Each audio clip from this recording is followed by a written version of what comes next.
दोस्तों, पितृपक्ष में पड़ने वाली एकादशी को इंदिरा एकादशी या श्राद्ध एकादशी कहते हैं। एकादशी के दिन चुपचाप गाय को खिला दें। यह एक छोटी सी चीज, उससे पहले दोस्तों जान लेते हैं इंदिरा एकादशी के बारे में।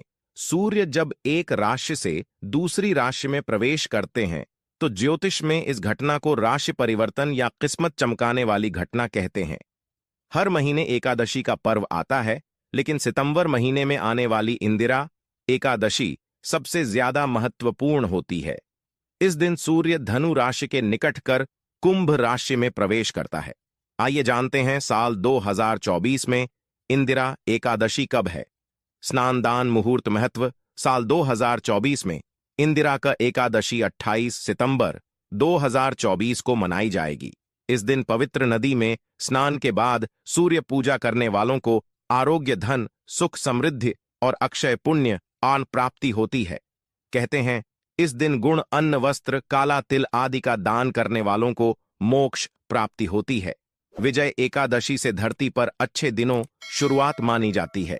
सूर्य के उत्तरायण से देवताओं के दिन का आरंभ होता है। धार्मिक मान्यताओं के अनुसार एकादशी के दिन स्वर्ग का दरवाजा खुल जाता है, इसलिए इस दिन किया गया दान पुण्य अन्य दिनों में किए गए दान पुण्य से अधिक फलदायी होता है। वास्तव में 28 सितंबर एकादशी के दिन अगर आप यह उपाय कर लेते हो तो यनन आप पर मां लक्ष्मी कृपा होगी और आप धनवान बन जाओ। आप धनवान ना बने तो मुझे बताना दोस्तों, बस जो उपाय आपको बताया जाए वह उपाय कर लेना। चलिए जानते हैं। एकादशी के दिन चुपचाप गाय को खिला दें। यह एक छोटी सी चीज, रोडपति भी होंगे, करोड़पति मिलेंगे, सभी संकट और कष्टों से मुक्ति, मृत्युदंड पितृदोष तुरंत होगा खत्म, पूरे साल आपके भरे रहेंगे अन्न धन के भंडार। यूं कहें कि आप 7 पुश्ते तक करेंगे रुपयों पैसों पर राज। दोस्तों, 7 पीढ़ियों तक बैंक बैलेंस बढ़ता चला जाएगा। सभी भी दुख, दर्द, संकट, कष्ट है वह दूर हो जाएंगे और सभी सुख आपके कदमों में आ जाएंगे। सभी सुख आपके कदम चूमेगी। यदि आप यह एक छोटी और खास चीज चुपचाप गाय को खिला देते हैं तो तत्काल गरीबी आपके जीवन से खत्म हो जाएगी। यूं कहें व्यक्ति रंग से राजा बन जाता है और 33 कोटि देवी देवताओं को धारण करने वाली गौ माता भी कृपा व्यक्ति पर आजीवन बरसती है। व्यक्ति के घर में कभी भी अनंत धन वस्त्र कम नहीं होती है। धन के भंडार व्यक्ति के घर में भरे रहते हैं। व्यक्ति के जीवन से तत्काल गरीबी खत्म हो जाती है। तो दोस्तों, कौन कौन से वे गाय से जुड़े खास और महत्वपूर्ण उपाय हैं जिन्हें यदि आप एकादशी के दिन कर लेते हैं तो दोस्तों या न मानिए, आपके घर में अन्न धन के भंडार सदैव भरे रहेंगे। जो भी जीवन के दुख, दर्द, संकट, कष्ट है वह सभी दूर हो जाएंगे। इस वीडियो में हम आपको उसी एक खास और महत्वपूर्ण चीज के बारे में बताएंगे, क्योंकि आपको एकादशी के दिन गाय को जरूर खिलानी है। तो दोस्तों, अपने फायदे के लिए पूरा वीडियो देखना।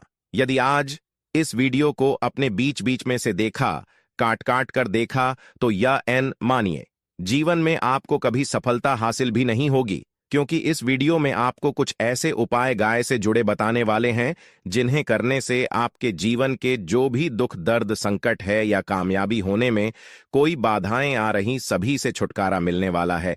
यूं कहे कि आपके जीवन में अपार धन, सुख, संपत्ति प्राप्ति हो जाएगी। कभी भी धन से संबंधित परेशानी नहीं रहेगी। आर्थिक स्थिति आप प्रबल हो जाएगी। धन प्राप्ति के योग्य बन जाएंगे और जीवन में सदैव अनंत धन के भंडार आपके घर में भरे रहेंगे। अनंत धन वस्त्र कभी कमी नहीं होगी आपके घर में। तो दोस्तों, आज का वीडियो पूरा देखकर जाना। यदि आप चाहते हैं आप और आपके परिवार पर सदैव गौ माता कृपा से, आपके पितरों कृपा से, देवी देवताओं कृपा से, तो दोस्तों वीडियो को पूरा देखकर जाना। बहुत ही फायदेमंद वीडियो है। पूरे 300 सालों के बाद ऐसे दुर्लभ संयोग है, तो पूरा वीडियो देख कर जाना। यदि आप लाभ हासिल करना चाहते हैं और 7 पीढ़ियों तक कभी कोई किसी तरह अटैक, कमी ना हो या फल चाहते हैं, तो वीडियो को पूरा देख कर जाना। बहुत ही लाभप्रद वीडियो है आपके लिए। दोस्तों वीडियो को आगे शुरू करें उससे पहले आपसे रिक्वेस्ट करते हैं कि इस वीडियो को लाइक कर चैनल को सब्सक्राइब कर देना और कमेंट बॉक्स में सच्चे दिल से जय गौ माता जरूर लिख देना, जिससे माता कृपा आपके और आपके परिवार के ऊपर सदैव बरसती रहे और ज्यादा से ज्यादा वीडियो को शेयर जरूर करना, ताकि और लोग भी इस वीडियो के माध्यम से लाभ हासिल कर सके। इन उपायों को करने से अपने जीवन में सदैव धन सुख संपत्ति प्राप्ति कर सके। तो शेयर करना ना भूले इस वीडियो को, जिससे और लोगों का भी भला हो। आपको बता दें, इस दिन तीर्थ स्नान करना बहुत ही फलदायी समझा गया है। यदि कहीं तीर्थ स्थान पर पवित्र नदी में स्नान करना संभव ना हो, तो आप क्या करें? घर पर ही नहाने वाले पानी में गंगा जल कुछ बूंदे डालकर स्नान कर लें, और साथ ही साथ यदि आप स्नान आदि से निवृत्त हो जाएं, सर्वप्रथम तो अपने घर के पूजा स्थान को साफ कर वहां पूजा पाठ करें। आप और पितरों के निमित्त तर्पण, पिंडदान तो आपसे बने अन्न धन वस्त्र दान जरूर करें, और इस एकादशी के दिन दान करने से सभी मनोकामनाएं पूर्ण हो जाती हैं। एकादशी के दिन विशेषकर पूर्वजों पूजन के लिए बहुत ही शुभ फलदायी समझा गया है। मकर संक्रांति के दिन पिंड दान करने से पूर्वजों आत्मा को शांति मिलती है और उनको मोक्ष मिलता है। और आपको बता दें, इस बार जो इस दिन पितृपूजा के साथ साथ हनुमान जी मंगल देवता और भगवान शिव ना भी पूजा जरूर करनी चाहिए। आपको बता दें कि इस दिन यदि आप हनुमान जी और मंगल देवता भगवान शिव पूजा करते हैं, तो मंगल का ग्रह जनित दोष भी दूर हो जाता है। व्यक्ति के जीवन में धन सुख संपत्ति प्राप्ति हो जाती है, समस्त मनोकामना व्यक्ति पूर्ण हो जाती है। और दोस्तों, साथ ही साथ अब बात करें आपको उस दिन, मतलब यह जो एकादशी के दिन है, इस दिन आपको एक उपाय तो जरूर करना है। गाय का उपाय बताने से पहले एक उपाय आपको बता दें। इस उपाय को जरूर दूर करें। क्या करें कि शाम के समय पीपल के पेड़ के नीचे आपको सरसों का चौमुखी दीपक, आटे का दीपक बनाना है। चौमुखी, उसमें आपको कलावे बाती लगाकर सरसों के तेल का दीपक जला देना है, और बीच में 2 साबुत फूल वाले लौंग भी डाल दें। फिर देखिए कैसे चमत्कार आपके जीवन में होता है। शाम के समय जलाकर उसे छोड़े, मनोकामना मांगकर। दोस्तों, 11 दिनों के आप वह मनोकामना पूर्ण ना हो जाए तो हमें बता देना। बहुत ही प्रभावशाली उपाय बताया मैंने आपको, बहुत ही दुर्लभ से दुर्लभ है। इस बार नए वर्ष के उपाय को जरूर करें। यह उपाय जो है बहुत ही आपको लाभ देगा। और अब बात करें गाय से जुड़े कौन कौन से उपाय। आपको इस दिन, मतलब गाय से जुड़े उपाय जिन्हें करने से व्यक्ति को 7 पीढ़ियों तक बैंक बैलेंस कमी नहीं होती, दुख दर्द संकट कष्ट दूर हो जाते हैं, और सभी सुख व्यक्ति के कदमों में आ जाते हैं। कदम चूमती है सभी सुख, और घर में धन के भंडार सदैव भरे रहते हैं, कोई कमी नहीं होती। किसी तरह कौन कौन से उपाय ध्यान से सुनना, जिस तरह बताएं उसी तरह इन उपायों को आपको करना है। तो चलिए शुरू करते हैं। कौन कौन से गाय से जुड़े उपाय हैं? प्रभावशाली चमत्कारिक उपाय है जो कि आप किस्मत को चमका देंगे। एकादशी से आपको लाभ शुरू करते हैं। दोस्तों, सनातन परंपरा में गाय गंगा और गायत्री का बहुत ज्यादा धार्मिक महत्व है। मान्यता है कि गौ माता के शरीर पर 3 कोटि देवी देवताओं का वास होता है। गौ माता पूजा करने वाले जातक पर इन सभी देवी देवताओं कृपा बरसती है। गौ सेवा से न सिर्फ इस जन्म के बल्कि पूर्व के भी दोष दूर हो जाते हैं।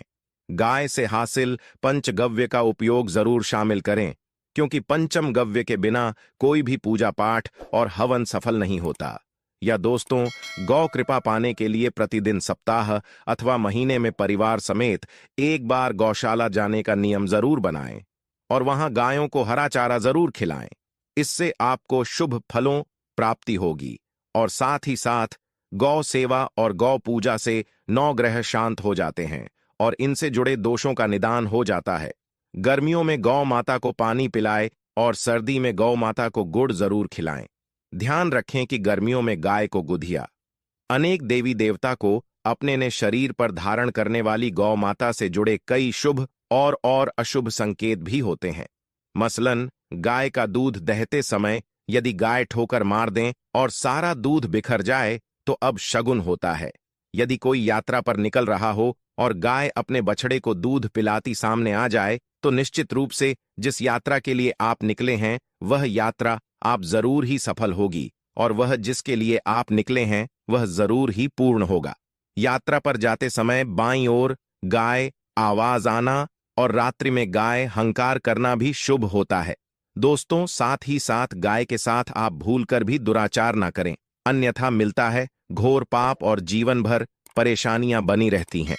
जी हां दोस्तों, गाय को राष्ट्रीय पशु बनाए जाने और इन्हें मौलिक अधिकार दिए जाने बात हो रही है तो सवाल उठता है, गाय संस्कृति का अहम हिस्सा है, तब भी गाय के साथ लोग खराब व्यवहार कैसे कर लेते।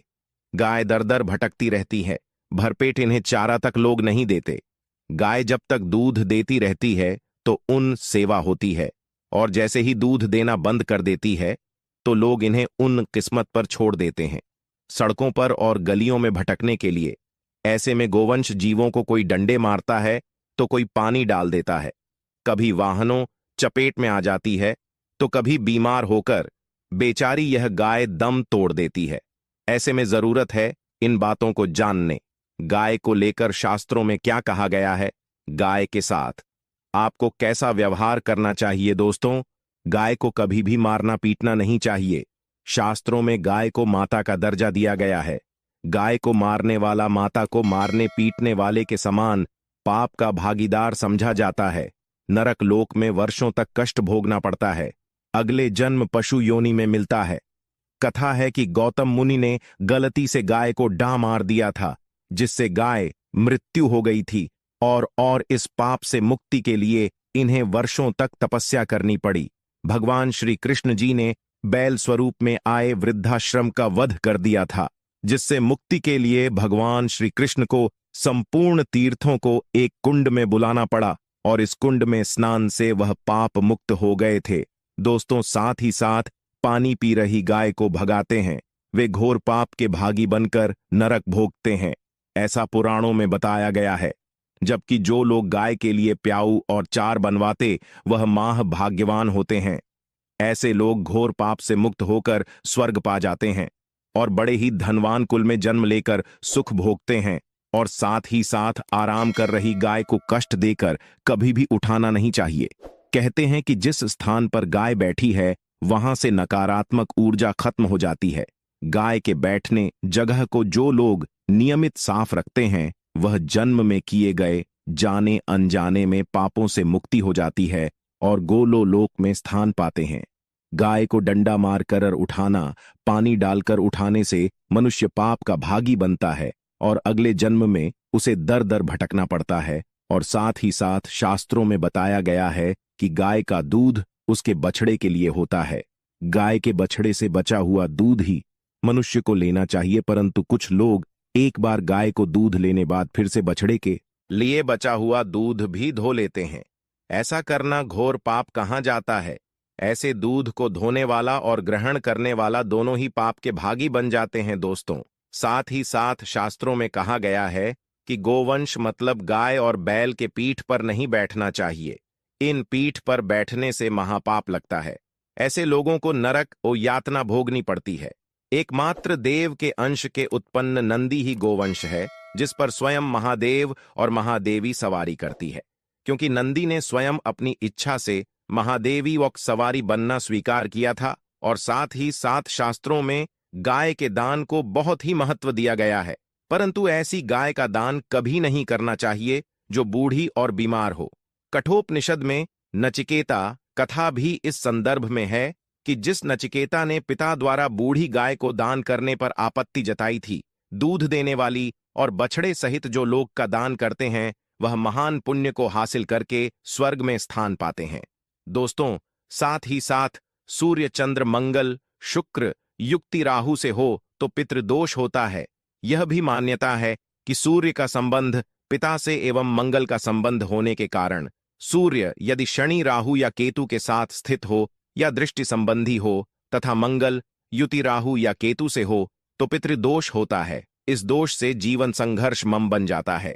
पितृदोष हो तो गाय को प्रतिदिन या किसी भी एकादशी को या किसी पूर्णिमा के दिन अमावस्या या किसी भी खास दिन पर रोटी गुड़ चारा खिलाने से पितृदोष खत्म जाता है। साथ ही साथ गाय पीठ पर जो कुबड़ बना होता है वह बृहस्पति गुरु है। अतः जन्मपत्री में यदि बृहस्पति अपनी नीच राशि मकर में हो या अशुभ शिवलिंग में जा रहे हों और सामने से गौ माता आती हुई दिखाई दे तो गौ माता को अपनी दाहिनी ओर से जाने देना चाहिए। आप यात्रा जरूर ही सफल होगी और जिस घर में गाय होती है उसमें वास्तु दोष स्वतः ही खत्म हो जाता है। और साथ ही साथ आपको बता दें कि गाय को आप भी रोटी बनाएं, प्रतिदिन ताजी रोटी ही बनाएं। गाय को अगर आपने रोटी बनाई है तो कोशिश करें कि उस रोटी को आप तुरंत ही गाय को दे दें। अगर आप उस रोटी को रख दें और उस रोटी को अगले दिन देंगे तो वह रोटी बासी मानी जाएगी। गाय को कभी भी बासी रोटी ना दें, इससे घर में नकारात्मक ऊर्जा वास करती है और जो भी काम आपके बनने वाले होंगे वह काम भी आपके बिल्कुल भी नहीं बनेंगे। इससे आपके घर में हमेशा दर्द देवता का वास रहेगा और आप जिस भी काम को करेंगे उस काम में आपको हमेशा असफलता ही हाथ लगेगी। इसीलिए कोशिश करें गाय को रोजाना ताजी रोटी बनाकर खिलाएं और रोटी को बिल्कुल ना रखें। बासी रोटी गाय को ना दें और साथ ही साथ सड़ी गली चीजें गाय को नहीं खिलानी चाहिए। घर में कोई फल है, कोई सब्जी है, सड़ जाए तो लोग क्या करते हैं, गाय को देते हैं। नहीं, ऐसा नहीं करना चाहिए। ऐसा करने से यदि आप गाय को खिलाते हैं तो आप पाप के भागी बन जाते हैं। आप बिल्कुल सड़ी गली चीजें गाय को ना खिलाएं और साथ ही साथ एकादशी पर आटे 11 लोहियां बनाकर उनके ऊपर हल्दी लगाएं। इसके बाद गाय को खिलाएं। हर एक लोही को खिलाते समय गाय के सिंघवाल आपके जीवन में खुशियां ही खुशियां होंगी। और एक बार एकादशी पर आप 7 बार गाय परिक्रमा भी कर लें तो आपके समस्त काम होंगे। और एकादशी पर साथ ही साथ आप गाय को जब भी रोटी दे, रोटी पर या तो आप थोड़ी हल्दी लगा लें या थोड़ा गुड़ रख लें। अगर गुड़ ना हो तो आप थोड़ा घी रख सकते हैं। दोस्तों, गाय को कभी भी सूखी रोटी ना खिलाएं। सूखी का मतलब गाय को रोटी खिलाए, उस पर कुछ ना कुछ रखकर खिलाएं। हल्दी रख ले, गुड़ रख ले, मिश्री घी या जो भी रख ले, मतलब खाली नहीं खिलानी है। इतना करने मात्र से आपके जीवन के सभी दुख दर्द समाप्त हो जाए। दोस्तों, यह थे गाय से जुड़े कुछ महत्वपूर्ण उपाय।